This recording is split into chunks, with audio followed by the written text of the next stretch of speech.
Hello and welcome back to Tim Brodie Drive Stuff. This week I'm driving what I think might be the smallest SUV around. It's the Suzuki Ignis, and you might go as far to say this is actually just a city car, but show me a city car with four-wheel drive and the same sort of crash me into a tree, I dare you attitude that this has, and well, I'll grow some hair back because I think this is a little SUV. It's got its own rugged appeal, and I want to find out if it's actually any good and what the point of it is other than looking quite cool. Let's go. Suzuki Ignis review, it's time.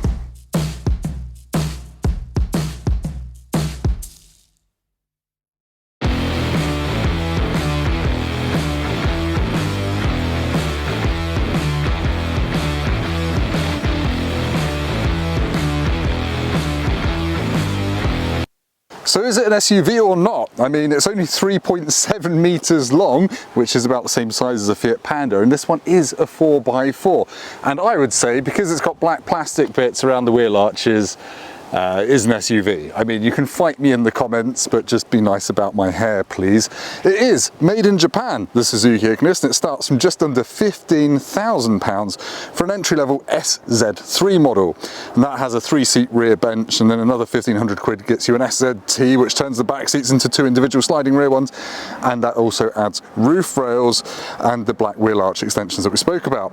It also gets Apple CarPlay, which is very exciting, which we'll get onto. This one's a top-spec SZ5, which adds dual camera brake support, whatever that is, and keyless entry, and this one is about £19,000. I'm actually going to show you the engine because that's quite exciting.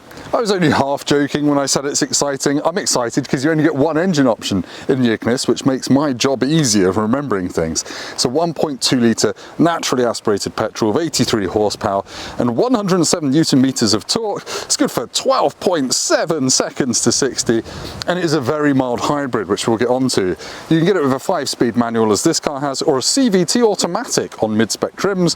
Top spec cars can be spec'd with the 4-wheel drive system, and you can only get 4-wheel drive with a manual gearbox. But yeah, look at it, it's blooming tiny. can see the road and stuff down there, which is quite entertaining. Small engine in an even smaller car. It's not often we get that these days. Look, the bonnet is held up just by basically a tent peg, which you poke through a little hole in the bonnet hinge. It's cool, old school engineering, I like it. Now the Ignis has been around in this form for about 5 years now, I think, and it's the first time I've really driven one, but I've always appreciated its boxy form. It's quite an honest looking, almost K-car-ish sort of thing. You get LED daytime running lights, basic headlights and a chrome grille, and yeah, I just think it's got, I don't know, I really like it. I don't want to use the word charm over and over again, but I was always a fan of the Fiat Panda 4x4, and you can't buy that at the moment. This is about the same price as a Fiat Panda, and for me, does sort of the same job with the 4-wheel drive system fitted. As I said, it's 3.7 meters long, but it's actually really quite tall. It's got a higher roof than most modern SUVs, only weighs 940 kilos, so well under a ton, so that 85 horsepower doesn't have to really move very much. I should point out that you can get some really tarty accessories for this car, including stickers for your wheels to add red bits, you can get bonnet stripes, you can get a dirty great rear spoiler for about 400 odd quid, and you can get a tow bar so you can tow a 1,000 kilo braked trailer. One thing you won't get is parking sensors. You don't get them on the front or on the back here in the UK.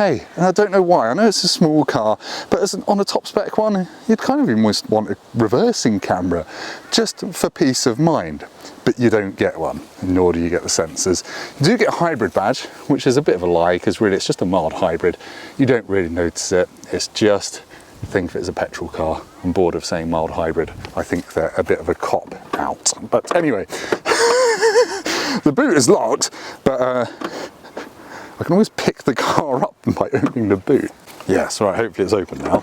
There we go, 204 litres of space, goes up to 276 litres if you get a non-4-wheel drive or 2-wheel drive, as we say in the business one, and I guess that just gets a bit more under boot floor space. I don't know, it's not a bad space really, all things considered, for the size of the car. Something like a Volkswagen Up is about as roomy as this. a Honda Jazz, quite a bit roomier. Let's check out the back seats and whether you can actually use this as a little family runaround. I love these three stripes here. It's either an Adidas logo, part of the Toblerone logo, or it reminds me of an old World War II jerry can in this colour, which is a two-tone khaki and black roof thing, which costs about 700 quid more. Anyway, the back seats, are they bright enough? Now they are. They're pretty functional. There is no USB. There is nothing, but they do slide on runners in mid-spec and above, as I said. Very plasticky in here, as you probably expect. I'm going to jump in and show you why it's such a boxy shape. Let's go. Swinging around. Oh, I hit my head getting in. Yeah, the door opening isn't actually massive, although the doors do open to 90 degrees. So if you've got child seats, actually quite easy to get your kids in and out. But yeah, I've got loads of headroom. I've got knee room. That is squishy anyway, so it didn't matter if I didn't. And I've got loads of room for my feet under the seats, and my trousers fallen down a bit. I've got a single quite sad looking cup holder in the door, and that is just a sheet of unremitting plastic. And if I do shut the door, the window's kind of below my eye level. I'm 6'3", so yeah, it does feel a little bit claustrophobic back here. But I mean, headroom is impressive. Let's check out the front, because there's something even more impressive for the money up front. Up front. If I said up front, I mean fronty uppy. That's what it looks like up front in a Suzuki Ignis. You get analog dials with a little digital screen to tell your average MPG, which is 60 over the lifetime of this press car, which is quite nice. And you get controls for your phone, your Bluetooth on the steering wheel. It's actually quite a lot of functionality in this car that I really wouldn't expect for the money. It's got proper physical climate controls. It's got a little button down there to turn off the lane keep assist. And in terms of safety, this car got a 3-star Euro NCAP back in 2016. And it actually did okay in the physical protection of occupants. It was just let down by lacking some of that technological stuff to get extra points. But hey, it's got lane keep assist now, so it should go up a little bit. Has got Apple CarPlay. It operates wirelessly. It's got Android Auto too. Unbelievable in a car of this price. Really, really handy. It means you don't have to deal with a fairly rudimentary built-in sat-nav. Really rate having that. In terms of storage, you don't have anything in the roof like sunglasses holders, but you have got a glove box, which if I reach forward is a reasonable size. And Suzuki started putting all of their service manuals and user manuals in tote bags to save on plastic. And there's a little shelf above it. I don't know if you can see that, for storing other bits and pieces. You have got bigger door bins than in the back, as you'd hope. They're quite long, but a little bit narrow that way. I can just about get my hand in there. You've got some cup holders there, but otherwise, it's got what you need, really. Got electric windows in this as well for the front and back. But otherwise, it's pretty basic, apart from having CarPlay, which is amazing. But as it did say in the New Testament, there's no point having wireless Apple CarPlay if you don't want to play with your car. So let's take it out on the road and find out if the Ignis is fun to drive. Right, let's go for a rip in the Suzuki Ignis. You put your foot on the clutch, you press the very hidden engine start-stop button. The Vitara I had last week, it was also hidden down there. And then it's a case of putting into gear, taking off the handbrake, which is softer than a donkey that does lots of yoga. It is, I don't think it's one of the world's great handbrake turn handbrakes. Let's just try it, hang on. It does lock up, but it does feel quite soft. In classic Suzuki current style, there is no physical button on the screen for turning the volume down on the infotainment system. You could use the little thing on the steering wheel, but instead there's a little touchscreen thing at the side. But anyway, driving is what we're here to talk about.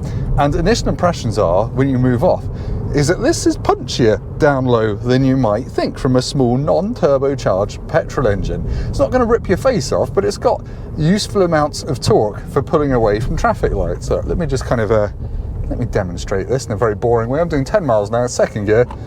I put my foot down and that's 30 miles an hour. It's brisk. No, it's not. It's not brisk. It's just not tortoise that's had an amputation slow. It's pretty good. View out, really good. Big rear view mirror, big square rear window, nice big door mirrors. Yeah, you can just see out of this everywhere pretty easily, apart from that C-pillar, but it does have that little slanty bit that does help at junctions. But other than that, it's just a very easy car to drive. I'm going to go on the grass because I'm in an Ignis. He was in a Porsche Macan, which definitely can't go off-road. But anyway, yeah, it's just a pleasant thing to trundle around in. The steering is not too light. Sometimes city cars have unnervingly light steering. This isn't heavy, but it's not awful. I've only got a 5-speed gearbox, which we'll see if that makes it buzzy on the motorway in a minute. But the other alternative is an automatic. But the automatic gearbox you can get in the Ignis is a CVT, a continuously variable transmission, aka the gearbox off a scooter, where it just sets the revs and then the speed kind of catches up with the rev. So you put your foot down, goes, and then the revs die when it gets to the speed you want to do. I don't know how bad the Suzuki one is. Caveat, I've not driven the automatic gearbox in this car, but the manual is quite nice. I would just go with the manual and avoid the faffery of a naff automatic gearbox, to be honest. It's no dual clutch or torque converter. Now, one thing I am finding is, despite the kind of cutesy mini SUV looks, it doesn't sit that high, so I don't get to see over hedges like I would in a proper grown-up SUV. So it's just worth considering if you're buying it for height reasons. You do kind of feel like you sit somewhere around the same height as you would in a Volkswagen Up or a Ford Fiesta. Sorry, I just had to check that handbrake. I really wasn't sure. It's quite good. Right, time to take the Suzuki Ignis up to the outer edges of the performance envelope, by which I mean 70 miles an hour. But first, to get onto a dual carriage, I've got to go around a corner at 40 miles an hour. Does it feel like a wobbly sausage blancmange? No, not really. You'd think it's such a tall car, it would feel all roly-poly in corners, but even quick lane changes don't leave you feeling like your kidneys are still over there somewhere. It's just quite a flat handling-ish sort of car.